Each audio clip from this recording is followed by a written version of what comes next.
These GOP hearings just blew up in their face as MAGA Republican Congress members were trying to cross-examine Democratic witnesses and others to try to hold these show hearings in the Judiciary Committee and in the House Oversight Committee. We saw Democrats like Congressmember Jamie Raskin basically taking over the hearing, turning the tables, and then turning this into a Democratic-led hearing, and the MAGAs like Jim Jordan and in a move that is beyond certain to leave Donald Trump's campaign staff banging their heads against their desks, Trump, in his infinite wisdom, took to Truth Social today writing, "I hate Taylor Swift," in all caps. Now, let's level set for a moment here. Taylor Swift is the biggest star on the face of the earth. She commands the affection and attention of literal hundreds of millions of people, but especially young people, a group that Trump is in trouble with right now heading into November. And so he decided that the best course of action here would be to declare war on her 50 days out from the election. Remind me, which chapter of Art of the Deal was shooting yourself in the foot with the biggest voting bloc in America?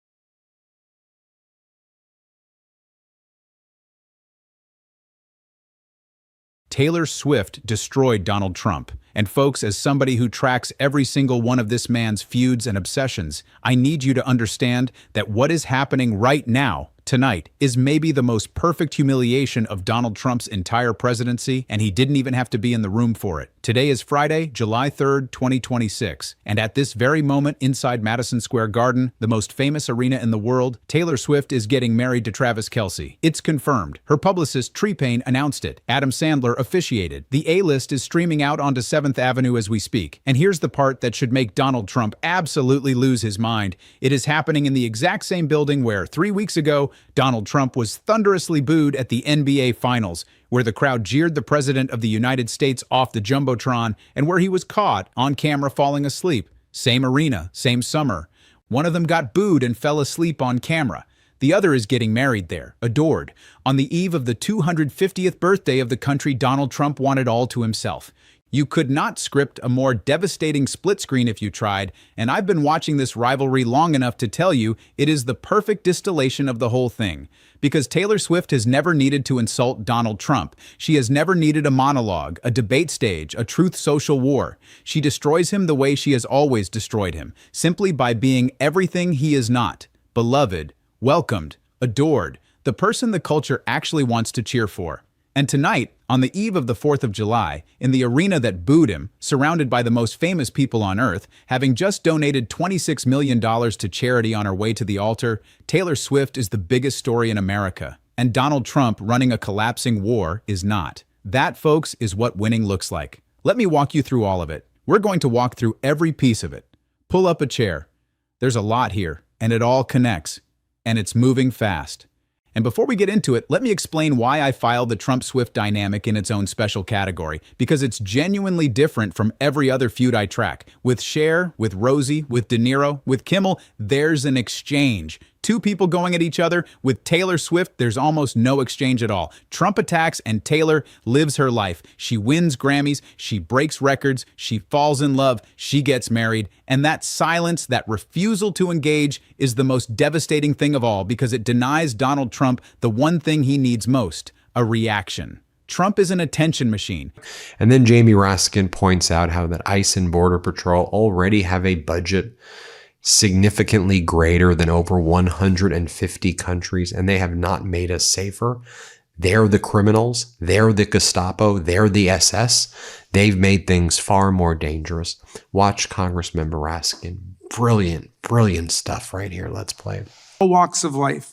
One can only regard with amazement the fact that rather than own up to this disastrous record, my colleagues are trying to change the subject and blame the failures of the Department of Homeland Security, not on Kristi Noem and her dysfunctional accomplices and successors, but on the state and local jurisdictions, which did not create the problem, have no real power to address it, and are constitutionally protected from being impressed into service, as Justice Scalia said, by an illegal commandeering policy passed by Congress. DHS has 250,000 employees and a budget larger than that of 150 countries on Earth. It has over 80,000 sworn law enforcement officers, more than the number of officers in New York, Chicago, LA, Houston, DC, Las Vegas, and Dallas combined. But despite all of that, our colleagues think that state and local jurisdictions should be using their money and their funds to do the Department of Homeland Security job for them. If our colleagues are serious about public safety, they should join us in imposing guardrails on ICE to refocus their energy on going after the worst of the worst and to ensure that they respect the fundamental rights of every U.S. citizen. They should reinvest in public safety programs that the administration has cut, that supported local law enforcement, assisted victims of crime, and gone after organized crime drug traffickers. And they should push back on the president's shocking abuse of the pardon power, which has allowed drug traffickers and international narco dealers and criminal fraudsters to walk free, depriving victims and taxpayers of nearly $2 billion in unmet restitution. Last Congress, we came together to craft a bipartisan border security bill. President Biden agreed to sign it, but then candidate Trump blew up the deal because he wanted a crisis to run on more than he wanted an actual solution. Sadly, since then, our colleagues have been doing more of the same, holding hearing after hearing on the same topic, failing to pass their signature border bill or even their bill to coerce and commandeer sanctuary cities to do their. The fallout from that debate has brought us a raft of polling showing him down as many as 5 points against Kamala Harris nationally. And so let's be real here. The guy has a vested interest in doing whatever he can to change the narrative. If that means waging a culture war against Taylor Swift, so be it. And that's a point, by the way, that Pete Buttigieg made on air. But just to see the impact that something like this could be having on people's lives, what do you make of what's happening? This is a strategy, and there's even more to it than demonizing immigrants, although that's obviously part of what he's doing. This is a strategy to get us talking about the latest crazy thing that he did, whatever urban legend he amplifies. Right now it's about people eating cats or geese or whatever. You've said it, I think, in other hearings and contexts. But our power is limited. It's significantly limited to the case or controversy before us. We don't have the power of an executive. We don't even have the power to change laws like you do as a legislator. I get that, Judge, and you're a judge. You can do what you want. I hope you won't do something like that again. I'm not saying you don't have the right, but when you adopt a political position, which I happen to believe with, frankly, to do that as a private lawyer is one thing. To do it as a sitting federal judge is quite another. And I just don't think it's a good thing. That's my personal opinion. You don't tweet anymore, do you? I do not. Okay. You don't go on social media at all? I go on social media to follow other people, including... Sure, but not to post. Not at all. And then finally, you had Democratic Senator Whitehouse talk about fraud on the court and what these judges' views on fraud on the court is. Let's play it. The 22nd Amendment says that no person shall be elected to the presidency more than twice. Is that correct? That's correct, Senator. Is any person exempted from that constitutional bar? No. So the current occupant, having been elected twice, is covered by the 22nd Amendment, correct? Yes, sir. Does anybody disagree? No, Senator. No, Senator. No, Senator. Thank you. I'd like to talk a little bit about fraud upon the court. First of all, would one of you care to define it for me? He feeds on the fight, and Taylor Swift starves him of it completely while simultaneously being more famous, more beloved, and more culturally powerful than he will ever be. She beats him not by hitting back, but by making it clear he isn't worth hitting back at. For a man whose entire identity is built on dominating every room he's in, being ignored by the biggest star on the planet, while she throws the wedding of the century in the arena that booed him, is a special kind of torture, and that's exactly what's happening tonight. If you appreciate this kind of breakdown, the membership is $9 a month. Less than a coffee. No corporate parent, no FCC license to renew, no merger to negotiate with this White House. Just us and you. Jump in if you can, share the video if you can't. Let me start with the Madison Square Garden of it all, because the symbolism is so precise it's almost unfair.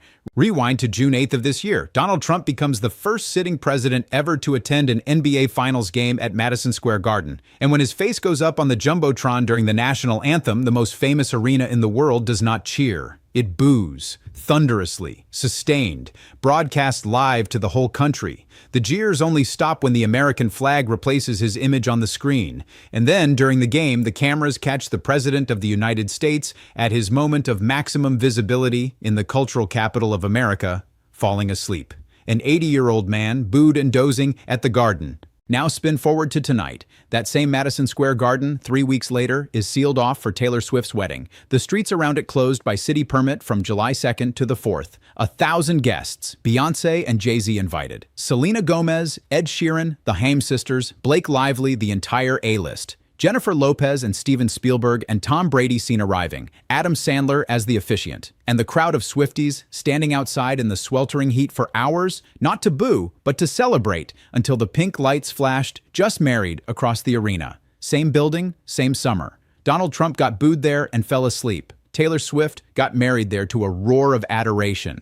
If you want to understand the difference between a man the culture tolerates and a woman the culture loves, you do not need a poll. You just need Madison Square Garden in the summer of 2026.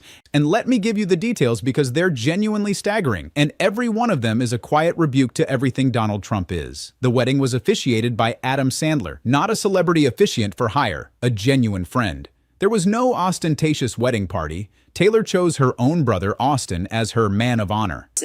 Now let me just show you a longer portion of that where you can see the full context of what went down as Jamie Raskin asks this witness critical questions about what was really going on behind the scenes at Doge.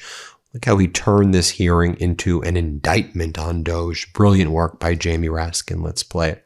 Thank you, Mr. Chairman.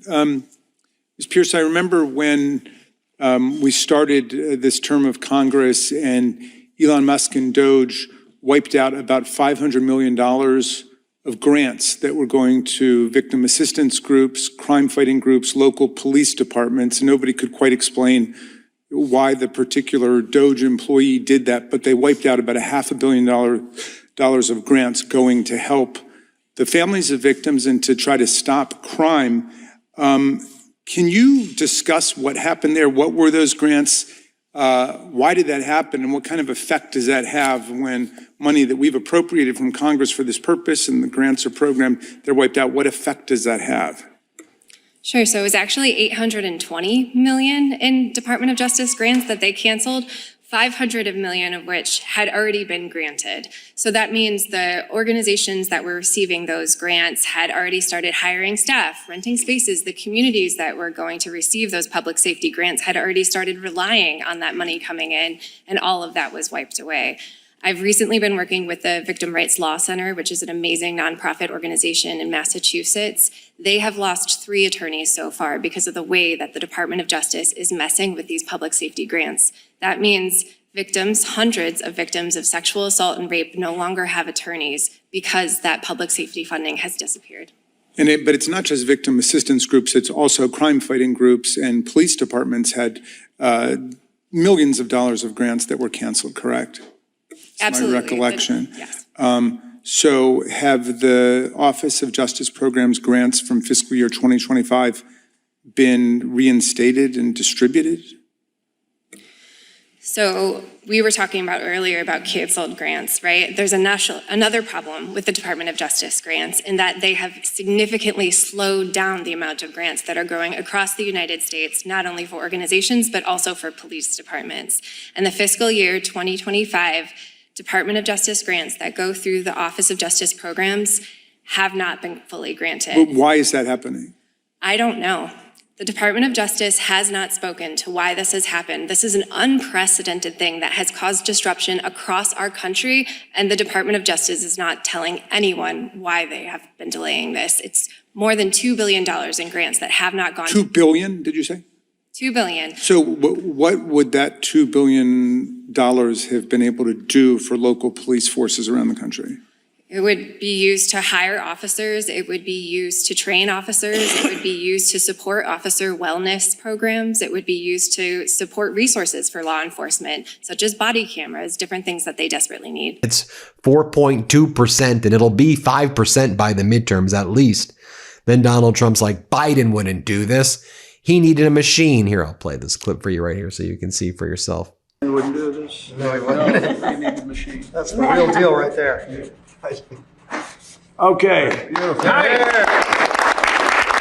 Or when Donald Trump believed that he had 1 million people show up to his events, more than Martin Luther King. I'll just show this. Let's play it. It's really beautiful. It's something for you to see. It's incredible. It's the longest pool in the world by 3 or 4 times. It's really pretty amazing. That's where Martin Luther King made his great speech.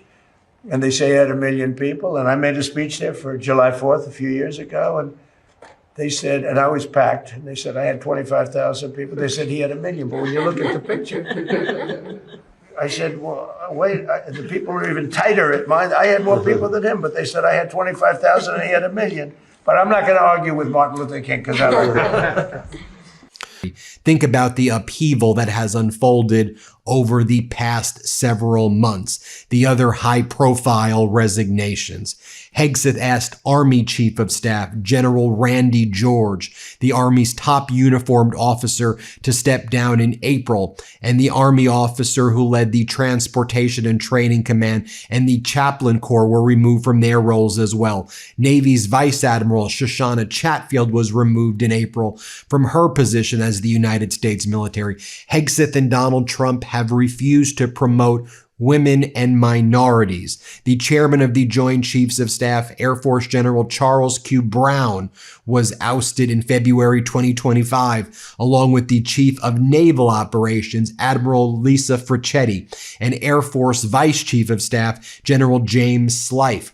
Shortly before that, Coast Guard Commandant Admiral Linda Fagan was fired. Also, the head of U.S. military's Southern Command, Navy Admiral Alvin Halsey, retired at the end of last year and was forced out. In other words, the Trump regime is gutting, destroying, ripping to shreds the most respected leaders in the United States military, and they are replacing it with people who are willing to behave as bootlickers and sycophants.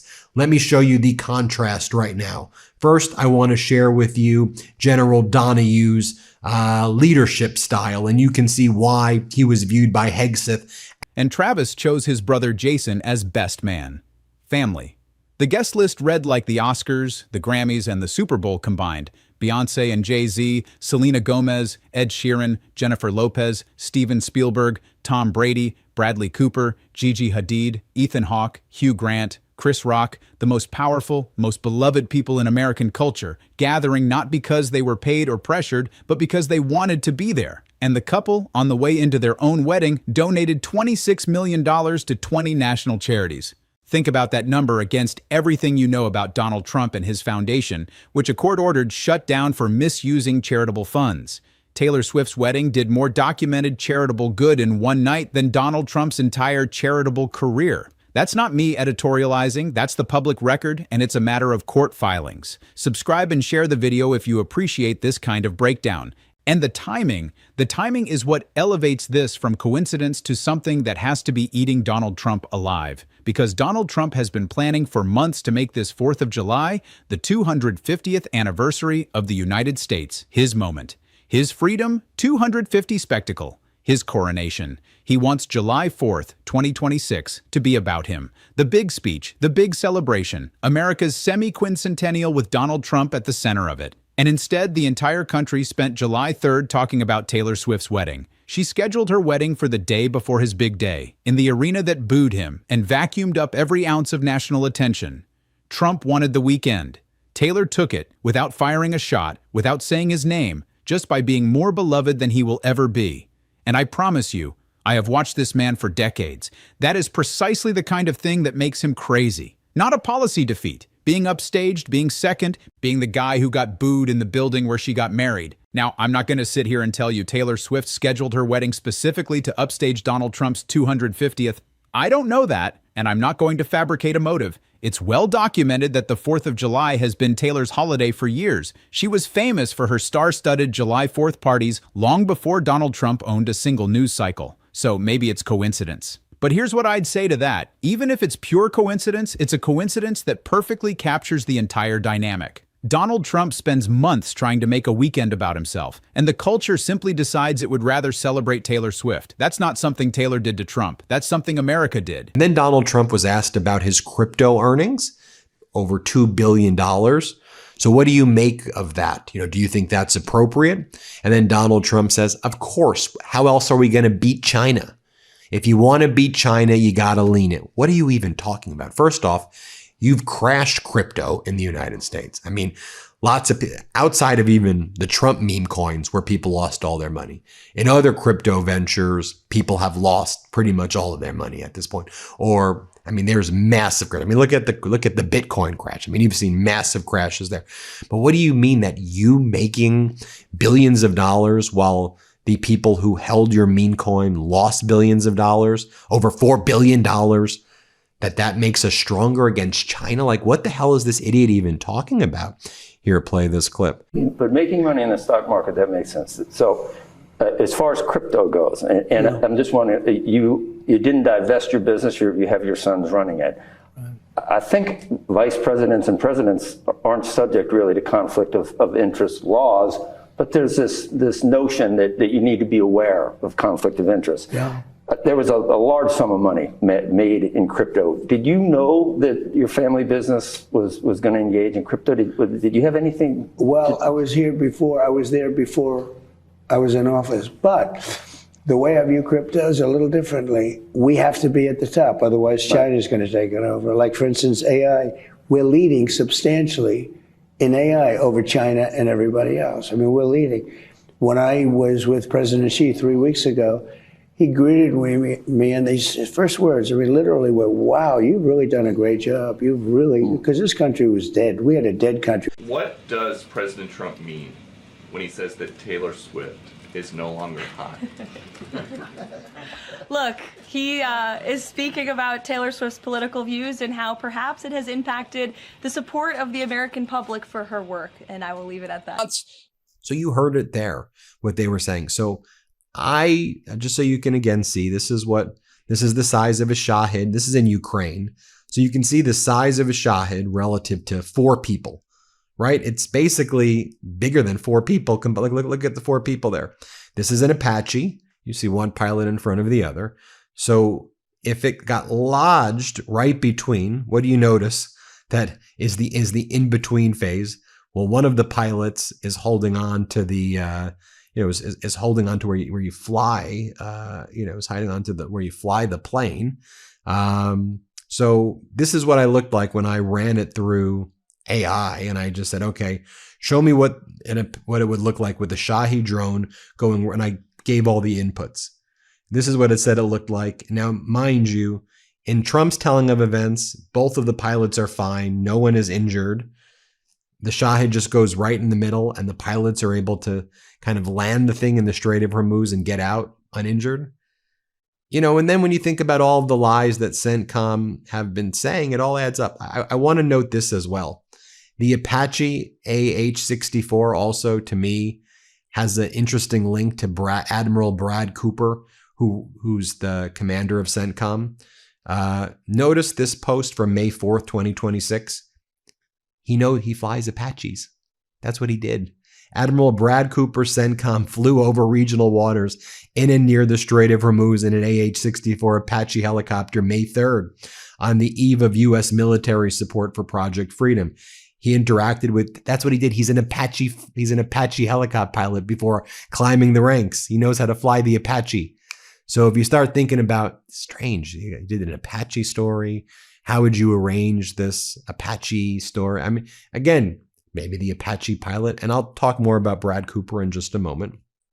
Now, just to remind... She didn't have to steal his spotlight. The country handed it to her freely, the same way it booed him at the Garden freely. Because you cannot command affection, you can only earn it, and one of these two people has, and the other never will. Now let me give you the full history, because the Trump-Swift feud is one of the most revealing one-sided obsessions in his entire file, and it tells you everything. Here's the key fact that most people miss. This feud is almost entirely one-directional. Trump attacks. Taylor mostly stays silent. And it's driven him up the wall for years. Go back to September 15th, 2024, right after Swift endorsed Kamala Harris for president. Trump posted in all caps 4 words, "I hate Taylor Swift," the candidate for president of the United States, announcing his hatred of a pop star because she endorsed his opponent. Then, months later, out of nowhere, in the middle of a Middle East tour, he posted, "Has anyone noticed that since I said I hate Taylor Swift, she's no longer hot?"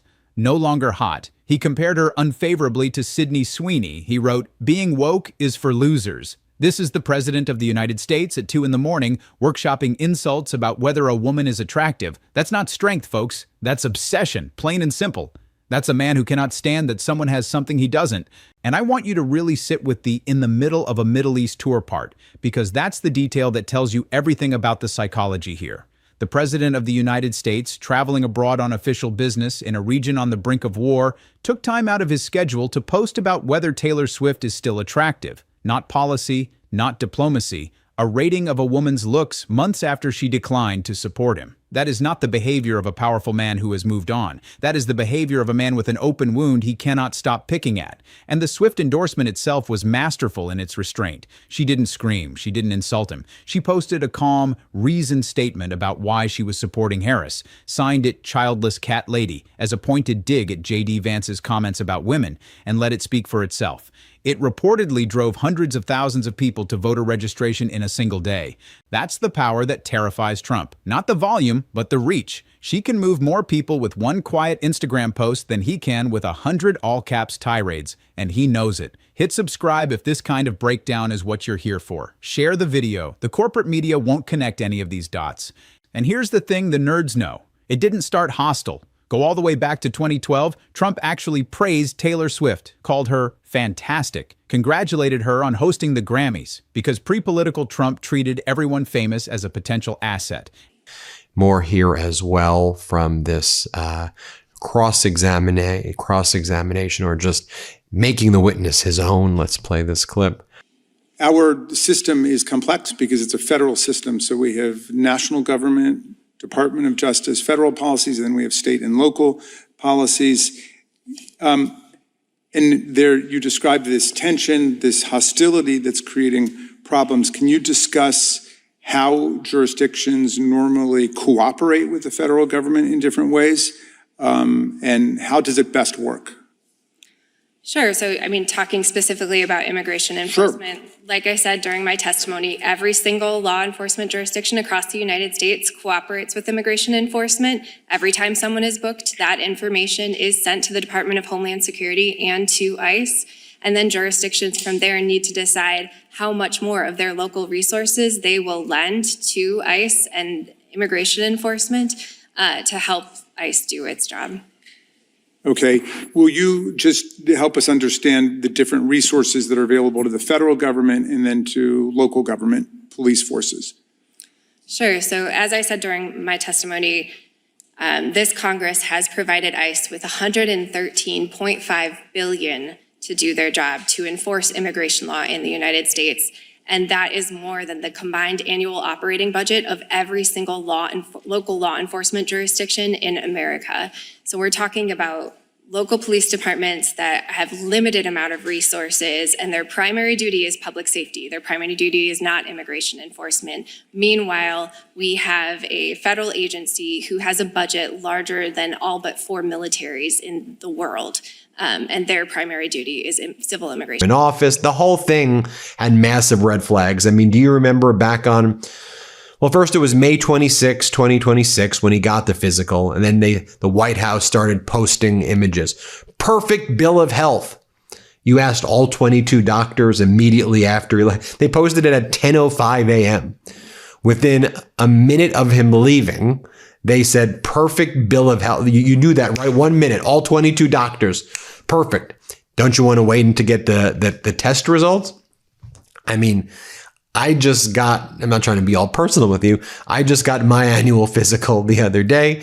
There had to be blood work that was done, and you wait for the results. It's not perfect bill of health. That's not the way it works. But that's what he goes on to say. I don't have to belabor the point of what his medical report looks like that was released on May 29, 2026. Remember, they released it at midnight. They did a Friday midnight document dump. I went through and did a whole video on all the red flags that were raised there when I shared it with you. And then you saw his behavior in the White House yesterday. I mean, his behavior the day before that. Remember, he couldn't remember the name of the Lincoln Memorial. And he's like, the Lincoln. That's what he said when he was leaving the first Knicks game in Manhattan. Let's play it. Like the promenade, we've got a promenade at the Lincoln Museum, at Lincoln, and you have to see this.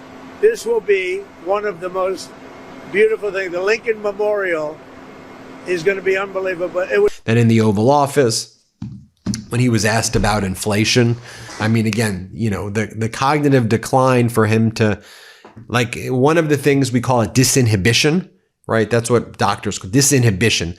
When he calls and he lashes out at the reporter, you piggy, you're a... And then she got political, endorsed Democrats, called out Marsha Blackburn. Swift once called Blackburn Trump in a wig, and the second she showed independence, the praise curdled into venom. That is the Trump pattern, every single time, with everyone. You're fantastic until you cross him, and then you're a loser and no longer hot. He ran the identical play on Rosie O'Donnell, on Arnold Schwarzenegger, on Cher, on his own vice president. Taylor just happens to be the one where the contrast is most humiliating, because every time he attacks her, she gets bigger, and every time he predicts her downfall, she throws the biggest wedding in America in the arena that booed him.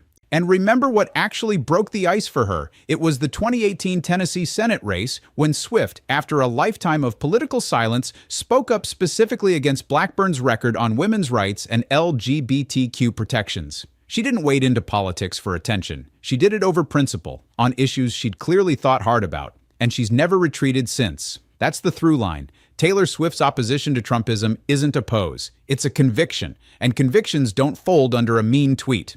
Because that's the other thing. He predicted she'd pay a price. When Swift endorsed Harris, Trump said she'd pay a price in the marketplace for it. So let's check the scoreboard since I love a receipt. Her tours became the highest grossing in the history of recorded music. Her albums keep topping the charts. Tonight, she married a Super Bowl champion in Madison Square Garden with Beyoncé on the guest list and donated $26 million to 20 charities on the way in. The price Donald Trump promised never came. The marketplace didn't punish Taylor Swift for opposing him. It rewarded her. Every single prediction Trump has made about Taylor Swift's decline has been refuted by reality, in public, at scale. There is no clearer, more measurable record of Donald Trump simply being wrong about something he insisted was true. And this pattern of failed predictions is worth naming precisely because it's a genuine tell about how Donald Trump sees the world. He is constantly forecasting the doom of his enemies. This person is finished. That person is dying. This show's ratings are in the tubes. That celebrity is no longer hot. It's a compulsion. He needs to believe that anyone who crosses him will be destroyed, because in his worldview, opposition to him must carry a cost. Otherwise, what's the point of all his bullying? So he announces the downfall, confidently, as if saying it makes it so, and then over and over reality declines to cooperate. Kimmel got suspended and came back bigger. De Niro kept working. Rosie moved to Ireland and kept performing. Cher is selling out arenas at 80. And Taylor Swift, the one he most gleefully predicted would pay a price, became the most successful recording artist in human history and got married in his booing arena on his birthday weekend. The man has an almost perfect record of being wrong about the destruction of his enemies. And tonight is the loudest proof yet. If you're getting value from this breakdown, the membership is $9 a month. Less than a cup of coffee, and it fuels independent journalism while the corporate networks settle lawsuits and cancel the hosts who tell the truth. Jump in if you can. Share the video if you can't. And you want to know how much this gets to Trump world? Look at what the White House did this week. MAGA Republicans have done nothing as ICE has abused hundreds of billions of dollars to arrest, beat up, shoot, and even kill American citizens for exercising their First and Second Amendment rights. They've allowed ICE to ignore its duty to keep us safe from the worst of the worst, and instead gone after kids and parents coming home from kindergarten, rape survivors who just finished testifying in court, and volunteers at Catholic Church soup kitchens. ICE's indiscriminate and chaotic immigration enforcement has also undermined the ability of state and local prosecutors and law enforcement to keep their own communities safe and to deliver justice to victims of crime. They are deporting crime victims as well as key witnesses and informants without any notice to state or local police and prosecutors. As a result, investigations are being thwarted, criminal trials are being thrown into disarray, and American communities are less safe. House Judiciary Democrats put out a report called Acquitted by Removal, How Trump's Mass Deportation Agenda Abandons Crime Victims and Allows the Perpetrators to Avoid Justice, which I recommend that all of you check out. Not only is DHS not making our communities safer, it's making us worse off. A recent study found that the metro areas most targeted by ICE in both red and blue states had suffered losses of nearly 670,000 jobs, up to 44% of which were held by American citizens. The immigration roundup is profoundly costly to our communities. The administration's attacks on so-called sanctuary jurisdictions are hurting Americans from all walks of life. One can only regard with amazement the fact that rather than own up to this disastrous record, my colleagues are trying to change the subject and blame the failures of the Department of Homeland Security, not on Kristi Noem and her dysfunctional accomplices and successors, but on the state and local jurisdictions, which did not create the problem, have no real power to address it, and are constitutionally protected from being impressed into service, as Justice Scalia said, by an illegal commandeering policy passed by and recommended. And then you have leaders on Capitol Hill saying 25th Amendment, 25th Amendment, like Democratic Congressmember Ted Lieu. Here's what Congressmember Lieu had to say. Let's play it. Thank you, Chairman Aguilar. The President of the United States is not well. We can see it with our own eyes. He has tremendous difficulty staying awake on the job. Donald Trump has repeatedly fallen asleep at multiple cabinet meetings, at multiple White House events, at a Memorial Day ceremony, and most recently at a very loud and raucous New York Knicks San Antonio Spurs game last night. The White House needs to come clean to the American people. They need to explain why Donald Trump keeps going to the hospital and why they keep giving him cognitive tests. The American people deserve the truth. Right, so 22 medical specialists. Within a minute of him leaving, he said, perfect bill of health. And he's continued to make posts. I'm in great health. I'm in great health. We saw him sleep at the Knicks game. He fell asleep at the game. Cursed the Knicks also. Fell asleep at the game. You judge for yourself. And he stuffed his face with the burgers and the hot dogs and the fries. It seemed like he ate like 3 burgers, like 2 hot dogs, 2 tubs of fries. I'm not judging, I'm just saying. And then in his medical report, they're like, he weighs 230. That dude weighs 320 pounds, in my opinion. Anyway, 230. Anyway. According to reporting, ahead of the wedding, the White House put out a public message that alluded to Taylor Swift's Eras Tour. They couldn't just let her have her weekend. They had to insert themselves to remind everyone they were watching, to make even her wedding somehow about them. That is the behavior of an administration that cannot tolerate not being the center of attention, that watches the biggest cultural event of the year happening in the arena where their boss got booed and simply cannot help themselves. Contrast that with Travis Kelce, by the way, the groom, a man who by all accounts avoids politics entirely, who was reportedly furious about the way Trump attacked Swift, with a source saying that when you come after his girl like that, it's personal. Even the apolitical football player at the center of this story ended up an opponent of Donald Trump because Trump's cruelty creates enemies out of people who never wanted the fight. And that Kelce detail is worth dwelling on because it's a perfect little parable of how Donald Trump makes his own enemies.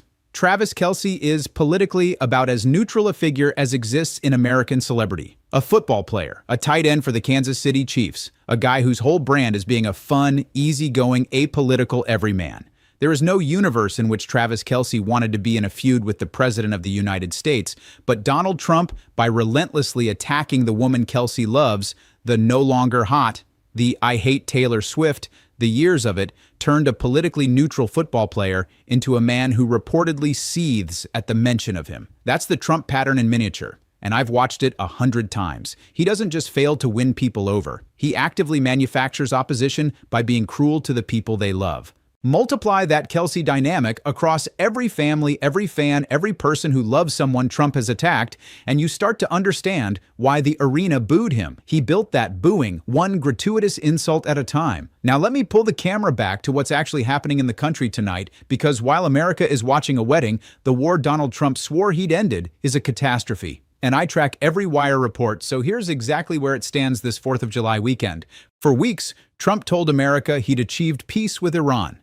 He signed the memorandum at Versailles, posted "Ships of the world, start your engines, let the oil flow," and claimed Iran agreed to inspections into infinity. Then it collapsed. Iran's Revolutionary Guard hit ships in the Strait of Hormuz. The U.S. struck back 3 times in 3 weeks. Iran struck U.S. military bases in Kuwait and Bahrain. And Trump posted the threat that stopped the world cold. There may come a point when we are no longer able to be reasonable. If that happens, the Islamic Republic of Iran will no longer exist. A president threatening to annihilate 90 million people 2 weeks after declaring peace. Then came the Doha farce. Monday, Trump posts, all caps, "Iran has requested a meeting. It will take place tomorrow in Doha."